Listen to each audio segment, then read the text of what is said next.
Natalo ang mga Kananeo. Ika-21 kabanata. Nang mabalitaan ng Kananeyong hari ng Arad na naninirahan sa Negev, napaparating ang mga Israelita na dumadaan sa Atarim, sinalakay niya sila at binihag ang iba sa kanila. Pagkatapos, sumumpa ang mga Israelita sa Panginoon, "Kung ibibigay niyo po ang mga taong ito sa aming mga kamay, wawasakin namin ng lubusan ang kanilang mga bayan bilang handog sa inyo."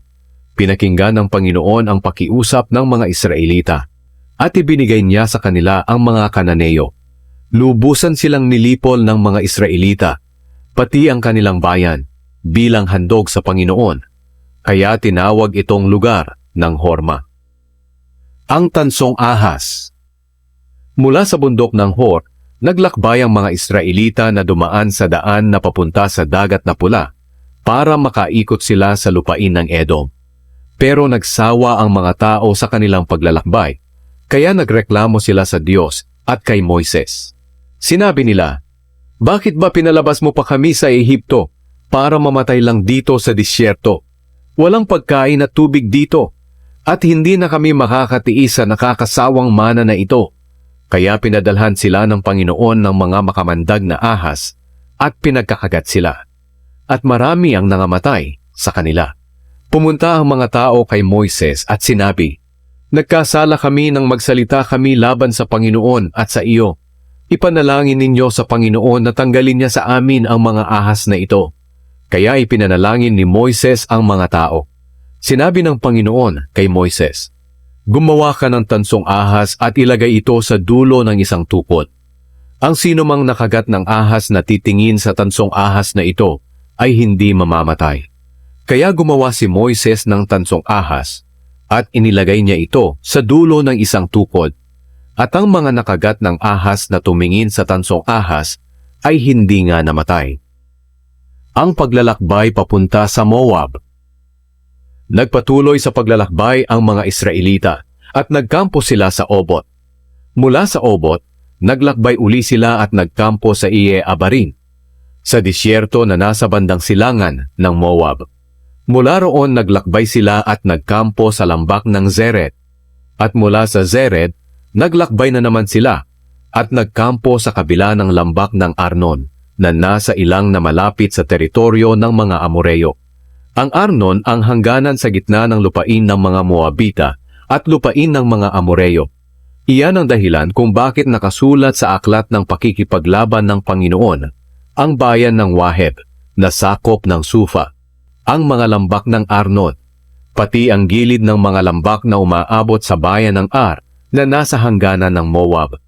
Mula roon sa Arnon, nagpatuloy ang mga Israelita sa Beer, ang balon na kung saan sinabi ng Panginoon kay Moises, "Tipunin ninyo ang mga tao at bibigyan ko sila ng tubig." At doon umawit ang mga Israelita ng awit na ito. Patuloy na magbibigay ng tubig ang balong ito. Aawit tayo tungkol sa balong ito, na ipinahukay ng mga pinuno at mararangal na tao sa pamamagitan ng kanilang kapangyarihan. Mula sa disyerto nagpunta sila sa Matana. Mula sa Matana nagpunta sila sa Nahaliel. Mula sa Nahaliel nagpunta sila sa Bamot. At mula sa Bamot nagpunta sila sa lambak ng Moab, na kung saan makikita ang disyerto sa baba ng tuktok ng Pisga. Natalo si Haring Sihon at Haring Og. Ngayon, nagsugo ng mga mensahero ang Israel kay Sihon, na hari ng mga Amoreo. Ganito ang kanilang mensahe: "Kung maaari ay payagan nyo kaming dumaan sa inyong lupain. Hindi kami dadaan sa inyong mga bukid o ubasan, o iinom sa inyong mga balon. Dadaan lang kami sa inyong pangunahing daan hanggang sa makalabas kami sa inyong teritoryo." Pero hindi pumayag si Sihon na dumaan ang mga Israelita sa kanyang teritoryo. Sa halip tinipon niya ang kanyang mga sundalo at nagpunta sila sa disyerto para salakayin ang mga Israelita. Pagdating nila sa Jahaz, nakipaglaban sila sa mga Israelita, pero pinagpapatay sila ng mga Israelita at inagaw nila ang kanilang lupain mula sa Arnon papunta sa ilog ng Jabok. Pero hanggang sa hangganan lang sila ng lupain ng mga Amonita dahil ang kanilang hangganan ay napapadiran. Kaya naagaw ng mga Israelita ang lahat ng lungsod ng mga Amoreyo at tinirhan nila ito, pati ang Heshbon at ang lahat ng baryo na sakop nito.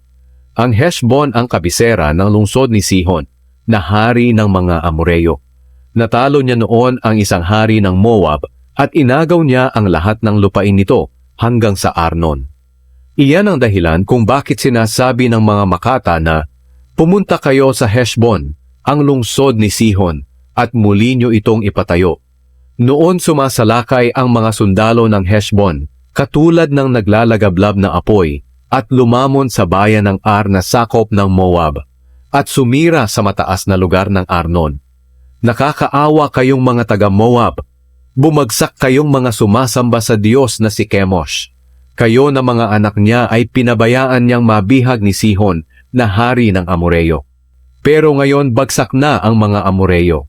Nagiba ang lungsod ng Heshbon, pati ang Dibon, Nofa, at Medeba. Kaya nanirahan ang mga Israelita sa lupain ng mga Amoreyo. Pagkatapos, nagpadala si Moises ng mga espiya sa Jazer, at inagaw din nila ito, pati ang mga baryo na sakop nito. Pinaalis nila ang mga Amoreyo na naninirahan doon. Pagkatapos nagpunta naman sila sa Bashan, pero sinalakay sila ni Haring Og ng Bashan at ng kanyang buong sundalo roon sa Edrei.